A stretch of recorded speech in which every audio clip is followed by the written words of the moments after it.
Pfizer marketed its vaccine as safe for pregnant women. However, in February of 2021, Pfizer possessed reports for 458 pregnant women who received Pfizer's COVID-19 vaccine during pregnancy. More than half of the pregnant women reported an adverse event, and more than 10% reported a miscarriage, many within days of the vaccination. Pfizer also possessed information from its own October 2020 study on pregnancy in rats, indicating that its COVID-19 vaccine was likely linked to infertility, loss of litters, and stillborn offspring. Number two, safety relating to heart conditions like myocarditis. Pfizer consistently denied any evidence of a connection or safety signal between its COVID-19 vaccine and myocarditis or pericarditis.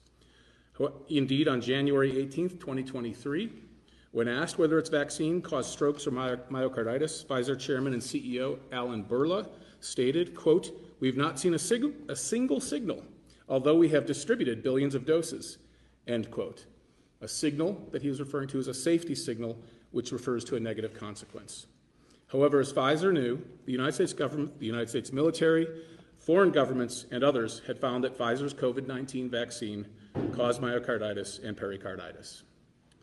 Number three, effectiveness regarding variants. Pfizer also claimed that its COVID-19 vaccine protected against COVID-19 variants, even though data available at the time showed Pfizer's vaccine was effective less than half the time against variants. Finally, transmission.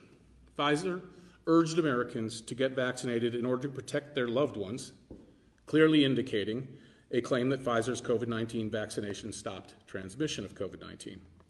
Pfizer later admitted that it had never even studied transmission of it after its recipients received the vaccine and whether they could say it stopped transmission.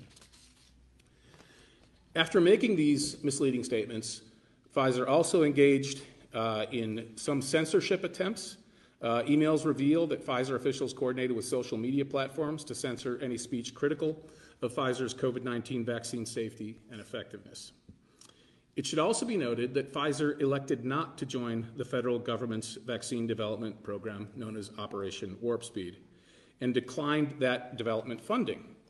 When asked about that, Pfizer's CEO, Albert Bourla, said Pfizer did not participate in the program in order to, quote, liberate, end quote, Pfizer's scientists and to avoid government oversight of its vaccine development. He also said, quote, "They want reports.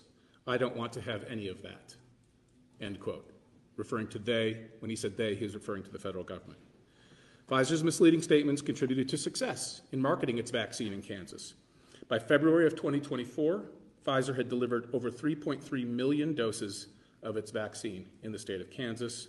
This accounted for over 60% of all vaccine doses given in the state of Kansas. This suit is being filed today, and as I mentioned before, it is part of a multi-state effort in which more suits may follow depending on Pfizer's reaction.